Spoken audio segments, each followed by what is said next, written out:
కాంగ్రెస్ ప్రభుత్వం ప్రజా సంక్షేమాన్ని విస్మరించి పేదలను మోసం చేస్తుందన్న మాజీ కార్పొరేటర్ ముద్దం నరసింహ. కాంగ్రెస్ ప్రభుత్వం ప్రజా సంక్షేమాన్ని విస్మరించి పేదలకు మోసపూరిత హామీలతో రైతులకు, వితంతువులకు, మహిళలకు, బిడ్డలకు అందాల్సిన సంక్షేమ పథకాలను నిలిపివేయడంపై ఓల్డ్ బోయిన్పల్లి మాజీ కార్పొరేటర్ ముద్దం నరసింహ యాదవ్ తీవ్ర స్థాయిలో మండిపడ్డారు. ప్రజా సమస్యలపై ప్రభుత్వాన్ని నిలదీస్తూ ముద్దం నరసింహ యాదవ్ ఆధ్వర్యంలో సుమారు 300 మందితో బోయిన్పల్లి బీఆర్ఎస్ పార్టీ కార్యాలయం నుండి హాస్మత్పేట్ చౌరస్తా అంబేద్కర్ విగ్రహం వరకు ర్యాలీ నిర్వహించారు. అనంతరం ధర్నా చేపట్టారు. ఈ సందర్భంగా కళ్యాణ లక్ష్మి, షాదీ ముబారక్ చెక్కులు ఇవ్వాలి అంటూ పెద్ద ఎత్తున నినాదాలు చేస్తూ కాంగ్రెస్ ప్రభుత్వ వైఖరిని ఎండకట్టారు. ఆడబిడ్డల ఆశలను నెరవేర్చాల్సిన ప్రభుత్వం వారి జీవితాల్లో నిరాశ నింపుతోందని, పెండింగ్ లో ఉన్న కళ్యాణ లక్ష్మి చెక్కులను వెంటనే అందించాలని డిమాండ్ చేశారు. ఈరోజు కళ్యాణ లక్ష్మి చెక్కులను ఏదైతే కాంగ్రెస్ పార్టీ విస్మరిస్తుందో, పేద ప్రజలకు ఈరోజు కేసీఆర్ పెద్ద కొడుకు లెక్క ఒక తండ్రిగా, ఒక అన్నగా ఈ 9 సంవత్సరాలు చెక్ వేయడం జరిగింది.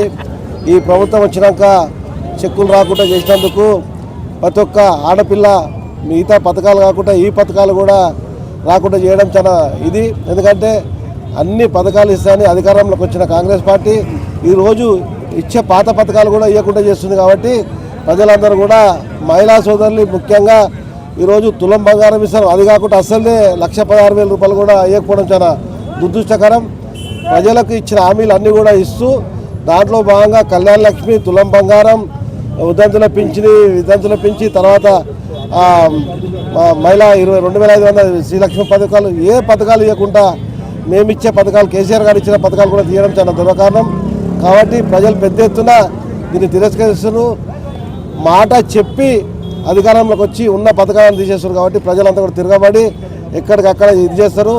తక్షణమే కోర్టుకు మంత్రివర్గం సమావేశం పెట్టి ఇమ్మీడియట్గా కోర్టుకి ఇచ్చి పథకాలన్నీ కూడా రిలీజ్ చేయాలని చెప్పి కోరుతున్నాం. మేము మాధవరం కృష్ణారావు గారు మరియు కుక్కర్పల్లి ఎమ్మెల్యే మాధవరం కృష్ణారావు గారు ముఖ్యమైన ఆధ్వర్యంలో ఈరోజు ఓల్డ్ బోయిన్పల్లి డివిజన్లో ఈరోజు భారీ ఎత్తున ముద్దం నరసింహ ఆధ్వర్యంలో మహిళలతో ఈ ర్యాలీ కార్యక్రమాన్ని, నిరసన కార్యక్రమం చెప్పడం జరిగింది.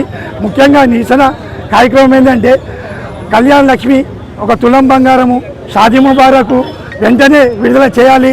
అలాగే ప్రభుత్వ భూములను అమ్మదు.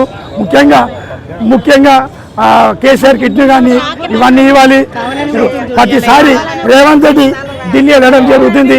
తెలంగాణ వచ్చిన తర్వాత ఇప్పటికీ 100 సార్లు ఢిల్లీ వెళ్ళాడు, కానీ ఒక్క పని కూడా తేలేకపోయాడు. చాతనైతే పాలన చేయనైనా, లేకుంటే ఎంతో రిజైన్ చేయి. ప్రజలు నేను ఎంబడించి కొట్టడానికి తిరిగి ఉన్నారు. ఎలక్షన్ పెడితే కాల్చి వాత పెట్టడానికి రెడీ ఉన్నారు. కనుక వెంటనే నువ్వైతే ఏం గ్యారెంటీలు ఇచ్చినావో వాటిని ఎంబడి అమలు చేయి. లేకపోతే ప్రజలు రెడీ ఉన్నారు తిరగబట్టి కొట్టడానికి. నీ ఎమ్మెల్యే కానీ మీ మంత్రులు కానీ ఎక్కడున్నారు? ఒక్కరు కానీ ప్రజల సంక్షేమం లేదు, ఊరూరా తిరగడం లేదు, ప్రజలకు నీళ్లు లేవు, రైతులకు నీళ్లు లేవు, కరెంటు వేసేవాడు లేడు, మోరీలు తీసేవాడు లేడు. ఏమైపోయింది ఈ పాలన? ప్రజల పాలన అంటే ఇదేనా? కాంగ్రెస్ పాలన అంటే ఇదేనా? ఎక్కడ చేస్తున్నారు మీ మంత్రులేవి? ముఖ్యమంత్రి ఎక్కడున్నాడు? సూట్కెళ్ళి తీసుకుపోయి ఢిల్లీకి వేయడం తప్ప, ప్రజల సొమ్మును తీసుకుపోయి ఢిల్లీకి వేయడం తప్ప ఏం చేస్తున్నారు రేవంత్ రెడ్డి? చాదనైతే ప్రజాపాలన చేయి, లేదంటే రిజైన్ చేయి. ప్రజలు రెడీగా ఉన్నారు, వచ్చేది మా ప్రభుత్వమే. ఖబర్దార్ బిడ్డ రేవంత్ రెడ్డి, గుర్తుపెట్టుకో, త్వరలో మా ప్రభుత్వం వస్తుంది. మేము అన్ని సంక్షేమ పథకాలు ఇచ్చి ప్రజలు ఏ విధంగా కోరుతున్నారో ఆ ప్రజాపాలన చేస్తాము. కాళేశ్వరం 10 రోజులు 8 సంవత్సరాలు కూలిపోయింది, అది కూడా కట్టలేదు. ఎంబడే కట్టి అది నీళ్లు రైతులకు ఇచ్చి రైతులని కడుపు నిండా తినే విధంగా మా ప్రభుత్వం చేపడుతుంది. జై తెలంగాణ. शादी मुबारक का खर्चा करके शादी करे, आप पैसा ला के देना, हम बच्चों को टॉर्चर होता, कैसा करना? हम तुम्हारे घर पे आके बैठना, बच्चा जान दे दे तो क्या करना? किसके घर को जाना? हम कैसा करना? शादियां देते बोले दिए नहीं, कैसा रहना तो भी देते थे हमारे को। तुम कहीं को आए यहाँ पे हवा खाने आए? మళ్ళీ మాకు నీళ్ళు వస్తున్నాయి అని అన్నారు, నీళ్ళు కూడా లేవు. మాకు గ్యాస్ల బిల్లు వేస్తున్నారు, గ్యాస్ల బిల్లు కూడా లేదు. పింఛన్లు అన్నారు, ఒకరికి ఇస్తారు, ఒకరికి ఇస్తలేరు. పాత వాళ్ళకు కూడా వాళ్ళకు ఓల్డ్ ఏజ్ వాళ్ళు ఎట్లా బతుకుతారు? ఆ పైసలు తీసుకొని బతుకుతారు. పెద్ద కొడుకు లేదని ఇప్పుడు యాద్ చేసుకుంటున్నారు, అందరు గుర్తు చేసుకుంటున్నారు. ఆయన ఏమి ఇచ్చిండు? గృహలక్ష్మి అన్నారు, 2,500 ఇస్తామన్నారు. ఏవి ఏ పైసలు తులం బంగారం పెడతాడు, నేను అందరికంటే ఎక్కువ ఇస్తాడు. ఏమి ఎక్కువ ఇచ్చిండు? ఇంట్లో కూర్చొని వండుకుంటా కూర్చుంటున్నాడు. ఉన్నాయి మా ఏమన్నా ఇస్తున్నావా? ఉన్నాయి మా ఎన్ని పోతున్నాయి, మేము ఏమిటికి బతకాలి? ఏమో మరి మన్మంతో ఆడుకుంటా కూర్చుంటే మాది కూడా చూడు జరా, మాతో ఆడుకోకు. ఇక ఎన్ని రోజులు ఆడుకుంటావో మరి, ఇంకా 2 ఏళ్ళు ఉన్నట్టున్నది. 2 ఏళ్లలో పోతావు, మళ్ళా మా అన్న వస్తాడు. మరి మర్యాద మా పనులు మాకు చేస్తేనే మంచిగుంటది. మహిళలందరూ ఊరుకొచ్చి ఇంటి మీద పెంకులు లేకుండా చేస్తారు. ఫ్రీ బస్సు పెట్టి ఇజ్జత్ తీసిన మా బస్సు పెట్టి ఆడవాళ్ళకి ఏడ ఇజ్జత్ లేదు. బతుకమ్మ అన్నావు, బతుకమ్మకి ఏం చేసినావు?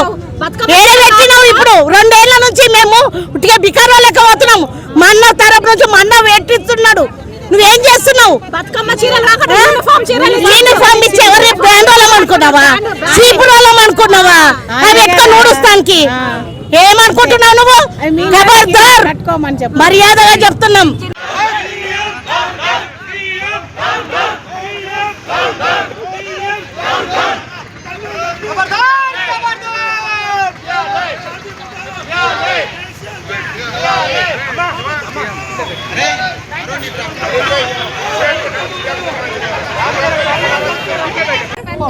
రేవంత్ రెడ్డి గారు, మీరు తెలంగాణకు మన కాంగ్రెస్ పాలనకు నిలబడ్డారు. ఓకే, నిలబడినప్పుడు మీరు స్వచ్ఛదాకా సోమలింగం, స్వచ్చినాక రామలింగం, స్వచ్చినాక మా ప్రజలనంతా ఆగం చేసేస్తున్నావు. నువ్వు మరి ఏమనుకుంటున్నావు? నువ్వు నీకు తెలిసి చేస్తున్నావా, తెలియక చేస్తున్నావా? తులం బంగారం లేదు, గరీబ్ వాళ్ళు పెళ్లి చేద్దామంటే తులం బంగారం కాదు, కనీసం 10 మందికి భోజనం పెట్టాలన్నా లేకుండే. నువ్వు ఇచ్చిన తులం బంగారం 1,00,000 రూపాయలు ఇస్తే వాళ్ళు ఉన్న కాడికన్నా నాకు పెళ్లి చేసుకుంటారు. ఇప్పుడు మన కేసీఆర్ గారిని వాళ్ళు మది మాట యాద్ చేసుకొని మా పెద్ద కొడుకు లెక్క మాకు ఇంటికి నిలబడి మా కళ్యాణ లక్ష్మి ఇచ్చిండు, మాకు తులం బంగారం పెట్టిండు. ఇవాళ ఏం లేదు, ఎక్కడ దొంగ కాంగ్రెస్ వచ్చింది, ఈ దొంగ రేవంత్ రెడ్డి వచ్చిండు, దొంగ మాటలు చెప్పి గెలిచిండు. 6 గ్యారెంటీలు కూడా ఏం లేవు. ఈ దొంగ మాటలు ఎన్ని రోజులు నడుస్తాయి? నీ దగ్గర పడ్డది నీ కాలమిగా కొడుక, నువ్వు జాగ్రత్త ఉండాలి. ఉన్న రోజులు 6 జాగ్రత్తలు కరెక్ట్గా చేస్తేనే నువ్వు మంచిగా ఉంటావు, నీ పేరుంటుంది. లేకపోతే నువ్వు ఆగమైపోతావు కొడుక. నేను చెప్తున్నా, నీకన్నా చిన్నదాన్ని, కానీ నువ్వు అందరితోటి ఇట్లా చిన్నలతోటి మాటలు అనిపించుకోవద్దు. నువ్వు గ్యారెంటీలు మంచిగా చేయాలి, చెప్పాలి. నువ్వు మన కేసీఆర్ గారిని తిడుతున్నారు. మీరు ఏం పనులు చేస్తున్నారు? కేసీఆర్ని ఎందుకు తిడుతున్నారు మీరు?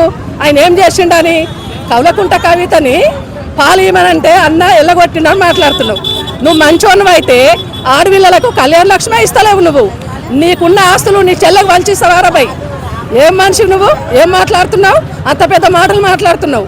ఆయన తిన్నడు తాగి నువ్వేం చేస్తున్నావు? నువ్వు 2 సంవత్సరాల నుంచి నువ్వేం చేసినావు? వచ్చినాయన్నీ దాచుకుంటున్నావు. నీ ఫ్యామిలీకి చేసుకుంటలేవా? నువ్వు దాచుకుంటలేవా? అందరిని ఎందుకు అంటున్నావు? నువ్వు మంచోళ్ళని చేస్తాం. ఇన్నాళ్ళు అట్లా అన్నారు, నువ్వే దొంగ అంటారు. కాంగ్రెస్ రేవంత్ రెడ్డి గారు ఏం చేసిండు? కళ్యాణ లక్ష్మి ఇస్తలేడు, 6 గ్యారెంటీలు చెప్పి ఒక గ్యారెంటీ కరెక్ట్ చేయలేదని చాలా మంది నోళ్ళలా ఉన్నారు. మీరు ఇప్పుడన్నా కరెక్ట్గా చేయాలి. మీరు కరెక్ట్ చేస్తేనే మీ కాంగ్రెస్ పాలన ఓకే అని అనుకుంటారు అంతే. జై తెలంగాణ. पैसा भी नहीं दिए, नयों को पेंशन देते बोले, बेवायों को 3 साल हुआ लिख के एप्लीकेशन दे के बस हो जा रहा, पेंशन आई नहीं अभी तक। 3 साल हो गया, 2,500 रुपए नहीं दिए। केसीआर सर बोले डबल बेडरूम फ्री देते बोले, रेवंत रेड्डी क्या निकाले कि ये पैसे 10,000 रुपए बनो, ये बेडरूम देते बोले। कहीं कहाँ से लाके देंगे? गरीब हम, गरीब हम कहाँ से आता पैसा? यही बोलना था हमारे को। మీరు దయచేసి పేదవాళ్ళను మీరు గుర్తించాలి. మీరు ఇట్లాంటి అన్యాయం చెయ్యొద్దు. కళ్యాణ లక్ష్మి ఆడపిల్ల పెళ్లి చేసిండ్రు, వాళ్ళకి సహాయం చేయండి సార్. మీరు పదవిలో ఉండరు, మీ పదవి కన్నా మేము మర్యాద ఇవ్వాలి సార్. మీరు ఇట్లా చెయ్యొద్దు సార్.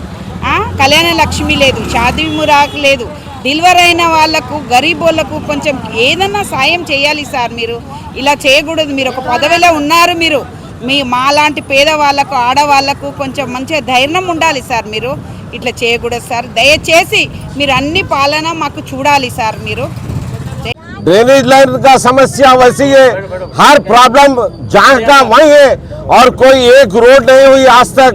2.5 साल हो गए गवर्नमेंट आके, गवर्नमेंट क्या करे? आखिर पैसा जा रहा कहाँ? जब केसीआर साहब थे तो हर डिवीजन को कम से कम 10 करोड़ बजट था, आज 10 रुपए नहीं है और कोई काम नहीं हो रहा। और इसका जिम्मेदार कौन है? सिर्फ रेवंत रेड्डी है, क्योंकि उसको मुखिया बनाया गया कांग्रेस की तरफ से और वही जिम्मेदार है। और आज जो है जो गरीब लोग जो शादी करने के लिए परेशान आ रहे, वो लोग शादी मुबारक आती बोल के लोन लेके शादियां कर रहे, और आज जो है सडन शादी मुबारक और कल्याण लक्ष्मी बंद कर दिए। किसके बाप की जागीर है? इनके बाप की जागीर है, ये इनके घर से लाके दे रहे। गवर्नमेंट का पैसा है, पब्लिक जमा कर रही, पब्लिक का कलेक्शन कर रहे, पब्लिक से टैक्स ले रहे, हर चीज पे टैक्स है। तो पब्लिक से लेके पब्लिक को देने के लिए इनके घर की जागीर नहीं है। जब बोले जब मनमाने डिसीजन लिए, पहले ऐलान करो, उसके बाद 6 महीने टाइम दियो, जितने शादी मुबारक है एप्लीकेशन डाले हुए सबको क्लियर करो। ये इंसानियत है, ये तो इंसानियत है, ये हैवानियत है, जानवरों से बदतर है। ये जो हुकूमत काम कर रही, ये जो है जालिम हुकूमत है। ये अमल सही नहीं हो रहा, अमल सही होना चाहिए। गवर्नमेंट आई है तो आवाम के लिए कुछ फायदे करना चाहिए, कुछ आवाम को हौसला अफजाई में लेना चाहिए। यहाँ पे तो आवाम का नुकसान ही नुकसान हो रहा। सेंट्रल गवर्नमेंट वैसा कर रही और स्टेट गवर्नमेंट ऐसा कर रही। पब्लिक तो जाएंगी कहाँ? हम खबरदार करते हैं, और इसलिए कि ये इसलिए एजिटेशन शुरू किया गया है, और आगे देखेंगे एक को भी रहने नहीं देंगे, वैसी हालत कर देंगे। कांग्रेस वाले कांग्रेस पार्टी में नहीं दिखने देंगे, वो हालत कर देंगे। इसलिए हम चाहते हैं कि सब मिलके इसके सामने इस बात को आगे बढ़े तो ही बेहतर होगा। जय तेलंगाना। ఇస్తేనే బాగుంటది. డబల్ బెడ్రూమ్లు అన్నారు, అది కూడా ఇప్పుడు 6 లక్షలు కట్టమంటే ఏడుకెళ్ళి తెచ్చి కడతారు. మా సీఎం ఇచ్చినవి అవన్నీ ఏమైపోయినాయి? అవన్నీ ఇండ్లు అవి ఇస్తలేరు, ఏం లేదు. ఇప్పుడు ప్రజలందరూ ఇది ఉన్నారు. మర్యాదగా తులం బంగారం షాదీ ముబారక్ కళ్యాణ్ లక్ష్మి అతి త్వరలోనే ఇవ్వాలి, లేదంటే ఇంకా పెద్ద ధర్నాలు అవుతాయి. మంచిగా ఉండదు. మర్యాదగా చెప్తున్నాం.